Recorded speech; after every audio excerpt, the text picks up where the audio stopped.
नमस्कार दोस्तों, मैं पुखराज शर्मा आप सबका स्वागत करता हूं आपके अपने YouTube channel Shri Karni commerce classes में। दोस्तों, आज हम प्रसिद्ध व्यक्तियों के समाधि स्थल के बारे में चर्चा करेंगे। जी हां, resting place of famous persons. ये स्पेशली डिजाइन किया गया है आरआरबी एनटीपीसी के बच्चों के लिए। अतः मैं आपसे अनुरोध करता हूं कि इस वीडियो को अंत तक देखें। एक प्रश्न इसमें से अवश्य आता है, ये रिपीट होता है कि प्रसिद्ध व्यक्ति के समाधि स्थल को किस नाम से जाना जाता है। तो सबसे पहले चलते हैं श्रीमती इंदिरा गांधी जी की तरफ। जी हाँ, देश की पहली महिला प्रधानमंत्री श्रीमती इंदिरा गांधी के समाधि स्थल को शक्ति स्थल के नाम से जाना जाता है। ये देश की पहली महिला प्रधानमंत्री थी और महिला में शक्ति होती है, तो उस तरह से याद हो जाएगा कि महिला में शक्ति होती है। अतः शक्ति स्थल जो है वह समाधि स्थल श्रीमती इंदिरा गांधी के समाधि स्थल को जाना जाता है। श्रीमती इंदिरा गांधी जी पहली बार देश में महिला प्रधानमंत्री 1966 में बनी और 1977 तक इनका कार्यकाल रहा। उसके पश्चात ये पुनः 1980 से 1984 तक देश की प्रधानमंत्री रही। इनको इनके कार्यों के लिए भारत का सबसे सर्वोच्च नागरिक पुरस्कार भारत रत्न से 1971 में नवाजा गया। इनके कार्यकाल के अंदर 2 बार राष्ट्रीय बैंकों का राष्ट्रीयकरण हुआ। ये जो बैंक थे वो 14 बड़े व्यापारिक बैंक थे जिनका नेशनलाइजेशन यानी राष्ट्रीयकरण 1969 में हुआ, जिनकी ऑथराइज कैपिटल 50 करोड़ रुपए आकी गई। उसके पश्चात पुनः 6 बड़े व्यापारिक बैंकों का राष्ट्रीयकरण 1980 में हुआ, जिनकी ऑथराइज कैपिटल 200 करोड़ आकी गई। और इन्हीं के कार्यकाल के अंदर पहली बार कोई भारतीय अंतरिक्ष में गया जिनका नाम था राकेश शर्मा। जी हाँ, राकेश शर्मा 1984 में श्रीमती इंदिरा गांधी जी के कार्यकाल के अंदर अंतरिक्ष में जाने वाले प्रथम भारतीय बने। ये रशिया के सोयूज T11 के अंदर गए। इनके जो यान का नाम था वो था सोयूज T11 जो रशिया का था। श्रीमती इंदिरा गांधी जी के बारे में बताना चाहता हूँ कि इनका जन्म 19 नवंबर 1917 में हुआ और इनका इंतकाल 31 अक्टूबर 1984 में न्यू दिल्ली में हुआ। दोस्तों, 31 अक्टूबर आते ही दिमाग में यूनिटी डे भी आ जाना चाहिए। सरदार वल्लभ भाई पटेल की बर्थ एनिवर्सरी 31 अक्टूबर को आती है, जिसे पूरा देश यूनिटी डे के नाम से जानते हैं और सेलिब्रेट करते हैं। तो हम इस तरह से कह सकते हैं कि जिस दिन श्रीमती इंदिरा गांधी जी का इंतकाल हुआ था उसी दिन बर्थ एनिवर्सरी किसकी आती है?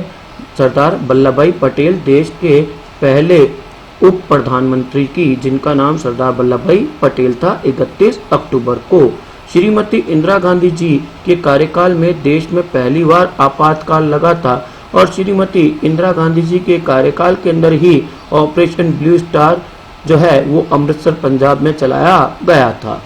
इन्हीं के कार्यकाल की कुछ और बातें मैं आपके साथ बताना चाहता हूँ कि इन्हें मोरारजी देसाई गूंगी गुड़िया के नाम से जानते थे। इनको प्रियदर्शनी के नाम से भी जाना जाता था। इनको प्रियदर्शनी नाम रविंद्रनाथ टैगोर ने दिया था।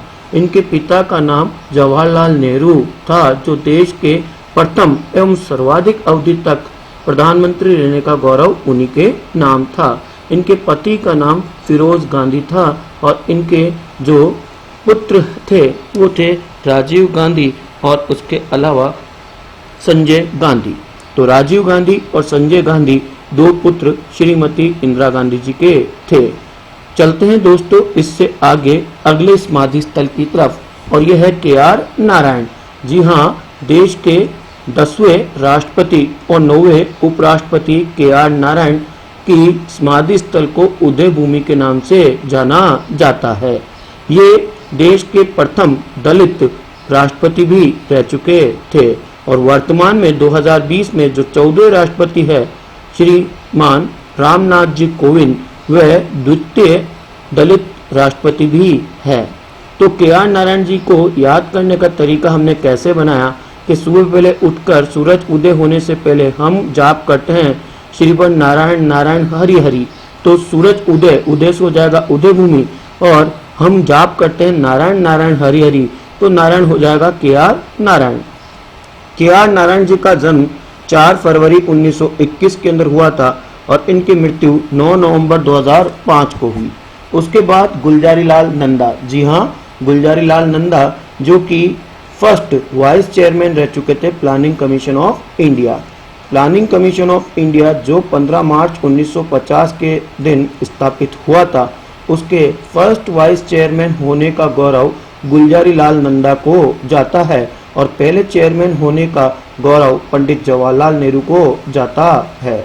और अंतिम जो प्लानिंग कमीशन ऑफ इंडिया के चेयरमैन होने का गौरव जाता है, वो जाता है नरेंद्र जी मोदी को, क्योंकि उसके पश्चात प्लानिंग कमीशन ऑफ इंडिया को बंद करके नीति आयोग चला दिया गया।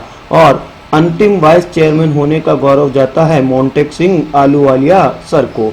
गुलजारी लाल नंदा ये एक्टिंग प्राइम मिनिस्टर रह चुके हैं भारत के, और इनके समाधि स्थल को नारायण घाट के नाम से जानते हैं। इनको भारत रत्न से नवाजा गया था 1997 में। आपके लिए बताना चाहता हूं दोस्तों कि इनका जन्म 4 जुलाई 1898 को सियालकोट पाकिस्तान में हुआ था और इनकी मृत्यु 15 जनवरी 1998 को गुजरात के अहमदाबाद में हुई थी। इसको याद करने की हमने ट्रिक कैसे बनाई है समाधि स्थल को, वो देखिएगा। हमने कहा नंद के आनंद भयो जय कन्हैया लाल की, तो इस तरह से ये एक कृष्ण लीला एक नारायण स्वामी सुना रहे थे। तो नारायण स्वामी या स्वामी नारायण से पता चल जाएगा कि नंद के आनंद भयो, नंद बताएगा नंदा को यानी गुलजारी लाल नंदा, और इनके समाधि स्थल को नारायण घाट के नाम से जानते हैं। यहाँ पे स्वामी नारायण में नारायण जो एसोसिएट कर रहा है वो नारायण घाट को कर रहा है। चलते दोस्तों इससे आगे चौधरी चरण सिंह। जी हाँ, चौधरी चरण सिंह जो कि देश के 5वें प्राइम मिनिस्टर और ऐसे प्राइम मिनिस्टर जिन्होंने एक भी दिन संसद नहीं गए यानी संसद को फेस नहीं करा, वह भी गौरव जो जाता है वो चौधरी चरण सिंह को जाता है, जिनका जन्म 23 दिसंबर 1902 यानी 1902 को हापुड़ में हुआ था। और उन्हीं की बर्थ डेट को यानी 23 दिसंबर के दिन हम किसान दिवस के रूप में मनाते हैं। तो ये स्वयं एक किसान नेता थे, इसलिए चौधरी चरण सिंह को जो समाधि स्थल है वह किसान घाट के नाम से जाना जाता है। तो इस तरह से वैसे ही याद हो जाएगा कि चौधरी इज इक्वल टू किसान। और इनकी मृत्यु 29 मई 1987 को देश की राजधानी न्यू दिल्ली में हुई थी। उसके पश्चात जगजीवन राम, जी हाँ, सोशल वर्कर जगजीवन राम, जिन्हें बाबूजी के नाम से भी जानते थे, ये बिहार से बिलोंग करते थे, बिहार के जाने माने राजनेता थे और इनका नाम जगजीवन राम और प्यार से इनको बाबूजी के नाम से जानते थे। इनके समाधि स्थल को समता स्थल के नाम से जाना जाता है। हमने कहा कि पूरे जग में यानी संसार में और पूरे जीवन में इक्विटी रहती है यानी समता रहती है। जीवन कभी ऊपर और कभी नीचे चलता है, लेकिन ऑन एन एवरेज यहाँ पे इक्विटी रहती है यानी समता रहती है। इनका जन्म 5 अप्रैल 1908 को चंदावा में हुआ था और इनकी मृत्यु 6 जुलाई 1986 के दिन देश की राजधानी नई दिल्ली में हुई थी। उसके बाद चलते हैं जवाहरलाल नेहरू। जी हाँ, देश के प्रथम और सर्वाधिक अवधि तक प्रधानमंत्री रहने का जो एक कीर्तिमान है वह जवाहरलाल नेहरू के नाम है। इनके समाधि स्थल को शांति वन के नाम से जाना जाता है। ये देश के प्रथम और सर्वाधिक अवधि तक रहने के प्रधानमंत्री है। इन्होंने कई किताबें लिखी, जिसमें से द डिस्कवरी ऑफ इंडिया यानी भारत एक खोज इनकी पॉपुलर किताब है, जो कि कई बार प्रतियोगी परीक्षा में पूछी गई है कि भारत एक खोज नामक किताब के लेखक है पंडित जवाहरलाल नेहरू। इनके बर्थ एनिवर्सरी को हम बाल दिवस के रूप में 14 नवंबर के दिन मनाते हैं। बच्चे इनको चाचा नेहरू के नाम से भी जानते हैं। इनको भारत रत्न से नवाजा गया था 1955 में। देश का सर्वोच्च नागरिक सम्मान कहलाता है भारत रत्न, जिसकी शुरुआत 1954 में हुई थी और उसके द्वितीय टाइटल यानी सेकंड टाइटल जो दिया गया था वो जवाहरलाल नेहरू जी को इसमें शामिल किया गया था 1955 में। इनका जन्म 1889 के दिन प्रयागराज में हुआ था 14 नवंबर के दिन और इनकी मृत्यु 27 मई 1964 के दिन देश की राजधानी नई दिल्ली में हुई थी। उसके बाद चलते हैं ज्ञानी जैल सिंह की तरफ। जी हाँ, ज्ञानी जैल सिंह के समाधि स्थल को एकता स्थल के नाम से जाना जाता है। हमने कहा जो ज्ञानी लोग होते हैं वो हमेशा एकता में विश्वास करते हैं यानी यूनियन इन स्ट्रेंथ, वह कभी अलग हो ही नहीं सकते। तो इस तरह से आपको ज्ञानी जैल सिंह के समाधि स्थल को याद हो जाएगा एकता स्थल। ये देश के 7वें राष्ट्रपति रह चुके हैं और पहले सिख संप्रदाय के राष्ट्रपति रह चुके हैं।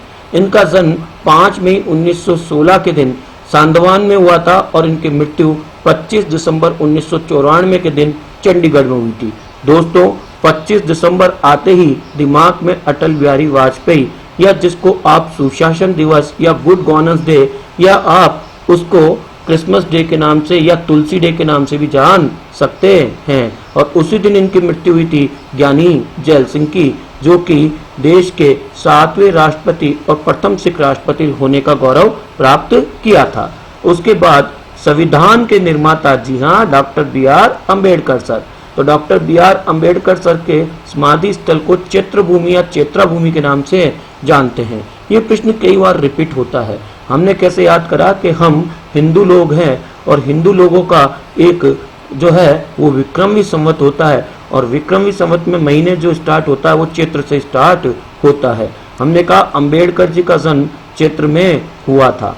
तो बी.आर. अम्बेडकर सर, जो कि स्वतंत्र भारत के प्रथम कानून मंत्री और भारत के संविधान के निर्माता या फादर ऑफ इंडियन कॉन्स्टिट्यूशन के नाम से इन्हें जाना जाता है। इनको देश के सबसे सर्वोच्च नागरिक पुरस्कार भारत रत्न से 1919 के अंदर नवाजा गया था। इनका जन्म डॉक्टर अंबेडकर नगर में 14 अप्रैल 1891 के दिन हुआ था। इसीलिए 14 अप्रैल को हम अंबेडकर जयंती के रूप में मनाते हैं। और इनका महापरिनिर्वाण दिवस 6 दिसंबर के दिन मनाया जाता है, क्योंकि इनकी मृत्यु 6 दिसंबर 1956 में दिल्ली में हुई थी। उसके बाद चलते हैं देश के प्रथम राष्ट्रपति डॉक्टर राजेंद्र प्रसाद की तरफ। जी हाँ, डॉक्टर राजेंद्र प्रसाद के समाधि स्थल को महाप्रयाण जो है वह स्थल के नाम से जाना जाता है। तो जो पहले राष्ट्रपति होंगे वो महाप्राणी होंगे, और महाप्राणी से हमने कह दिया महाप्रयाण। डॉक्टर राजेंद्र प्रसाद के बारे में बताना चाहता हूँ। इनको भारत रत्न से 1962 में नवाजा गया था, और ये बिहार पटना से बिलोंग करते थे। इनका जन्म जो 3 दिसंबर 1884 को जिरदाई में हुआ था, और 28 फरवरी 1963 को बिहार पटना में इनकी मृत्यु हुई थी। उसके पश्चात चलते हैं महात्मा गांधी। जी हाँ, भारत के राष्ट्रपिता महात्मा गांधी के समाधि स्थल को राजघाट के नाम से जाना जाता है। दोस्तों, आपको पता होगा जब भी कोई विदेशी मंत्री या विदेशी मेहमान भारत दौरे पर आते हैं तो सबसे पहले वह राजघाट जाके इस महान व्यक्ति की समाधि स्थल के ऊपर पुष्पांजलि अवश्य करते हैं, जिन्हें महात्मा गांधी के नाम से जाना जाता है। जी हाँ, महात्मा गांधी जी का इमेज भारत की मुद्रा के ऊपर अंकित है, और गांधी जी के नोट का राज ही चलता है। तो उस तरह से हमें याद हो जाता है कि गांधी जी एसोसिएट कर रहे हैं महात्मा गांधी को, और जो राज है वह कर रहा है राजघाट को। इनका पूरा नाम मोहनदास करमचंद गांधी था। इनका जन्म 2 अक्टूबर 1869 में पोरबंदर गुजरात में हुआ था, और इनकी मृत्यु 30 जनवरी 1948 के दिन नई दिल्ली में हुई थी। इन्हें देश के राष्ट्रपिता के नाम से जाना जाता है। इनकी खुद की एक ऑटोबायोग्राफी है जिसका नाम है the story of my experiment with truth, यानी सत्य के साथ मेरे प्रयोग। ये इनकी खुद की आत्मकथा है जो स्वयं महात्मा गांधी जी ने लिखी। ये प्रश्न कई बार पूछा गया है कि सत्य के साथ मेरे प्रयोग नामक किताब के लेखक है, तो आपका आंसर होता है महात्मा गांधी। क्या होता है? महात्मा गांधी या M.K. गांधी। उसके बाद चलते हैं मोरारजी देसाई। जी हाँ, देश में सर्वाधिक समय यानी 10 वार तक जो बजट पेश करने का रिकॉर्ड जाता है, मैक्सिमम टाइम, वो जाता है मोरारजी देसाई को। मोरारजी देसाई जो former prime minister of India भी रह चुके हैं और फर्स्ट नॉन कांग्रेस लीडर रह चुके हैं 4th PM के रूप में भारत में, जो भारत रत्न से नवाजे गए थे 1991 में। इनके समाधि स्थल को अभय घाट के नाम से जाना जाता है। हमने कैसे याद करा? बड़ा इजी तरीका कि देशी लोग अभय होते हैं, यानी जो देशी डोमेस्टिक लोग होते हैं उनको किसी प्रकार का भय नहीं लगता है, और विदेशी लोगों को भय लगता है, तो देशी लोग अभय होते हैं। तो अभय घाट मोरारजी देसाई का समाधि स्थल कहलाता है। इनका जन्म 29 फरवरी 1896 में वलसाड में हुआ था, और इनकी मृत्यु 10 अप्रैल 1995 में मुंबई में हुई थी। उसके पश्चात 10 देश के सबसे युवा प्रधानमंत्री राजीव गांधी जी की तरफ चलते हैं, जिनके समाधि स्थल को वीर भूमि के नाम से जाना जाता है। तो राजीव जी काफ़ी वीर थे क्योंकि सबसे ज़्यादा युवा थे, तो इस तरह से याद हो जाता है इनका समाधि स्थल। राजीव जी जो कि छठे और सबसे युवा प्रधानमंत्री के रूप में जाने जाते हैं, इनको देश के सबसे सर्वोच्च पुरस्कार भारत रत्न से 1991 में सम्मानित किया गया था। और आज भी भारत में खेल क्षेत्र में सबसे सर्वाधिक, जिसको कह सकते हैं बड़ा पुरस्कार, जो खेल जगत का सबसे बड़ा पुरस्कार होता है, जिसे हम राजीव गांधी खेल रत्न पुरस्कार के नाम से जानते हैं, जिसकी शुरुआत 1991 में हुई थी और प्रथम राजीव गांधी खेल रत्न अवार्ड 1991 में शतरंज के बेताज बादशाह विश्वनाथ आनंद सर को दिया था। और अंतिम राजीव गांधी खेल रत्न अवार्ड 2019 में 2 जनों को दिया गया। एक जो है वह पहलवान है बजरंग पूनिया, जो कि स्वर्ण पदक दिला चुके हैं, और दूसरी जो है वह है दीपा मलिक, जो कि पैरा ओलंपिक विजेता है, सिल्वर मेडल। इन दोनों को 2019 में राजीव गांधी खेल रत्न अवार्ड दिए गए। राजीव जी का जन्म 20 अगस्त 1944 में मुंबई में हुआ। इनकी माताजी का नाम इंदिरा गांधी था और इनकी मृत्यु 21 मई 1991 में श्री पेराम्बूर में हुई थी। उसके बाद चलते हैं लाल बहादुर शास्त्री। लाल बहादुर शास्त्री के समाधि स्थल को विजय घाट के नाम से जाना जाता है। तो लाल रंग की हमेशा विजय होती है। कैसे याद होता है? क्योंकि लाल रंग होते ही सिग्नल के ऊपर हम रुक जाते हैं, तो जो अच्छे को रोक देता है वो लाल रंग कहलाता है, और लाल रंग की हमेशा क्या होती है? विजय होती है। ये देश के प्रधानमंत्री रह चुके हैं। इनको भारत रत्न से 1966 में नवाजा गया था। इनका जन्म 2 अक्टूबर 1904 के दिन मुगल सराय में हुआ था और इनकी मृत्यु 11 जनवरी 1966 में ताशकंद उज्बेकिस्तान में हुई थी, जो आज तक मिस्ट्री है। उसके बाद शंकर दयाल शर्मा की तरफ चलते हैं। शंकर दयाल शर्मा के समाधि स्थल को कर्म भूमि के नाम से जाना जाता है। हमने कैसे याद करा कि शंकर की पूजा कर्म योगी को मिलती है। भगवान शंकर की पूजा हर एक जना नहीं कर सकता। जो भक्त होगा महाकाल का, वही कर्म योगी कहलाता है। कर्म योगी यहाँ पे कर्म भूमि को बताता है और शंकर जो है वो शंकर दयाल शर्मा को बताता है। ये देश के राष्ट्रपति रह चुके हैं भूतपूर्व, और इनका जन्म 19 अगस्त 1918 को एमपी के भोपाल में हुआ था और इनकी मृत्यु 26 दिसंबर 1999 के दिन देश की राजधानी नई दिल्ली में हुई थी। दोस्तों, ये थे महत्वपूर्ण व्यक्ति और उनके समाधि स्थल का वीडियो। आशा करता हूँ आपको काफ़ी पसंद आया होगा। अगली बार ऐसा ही एक और वीडियो लेके मैं आपके सामने फिर पेश होऊंगा। तब तक के लिए पुखराज शर्मा को इजाज़त दीजिएगा। जय हिंद, जय भारत दोस्तों।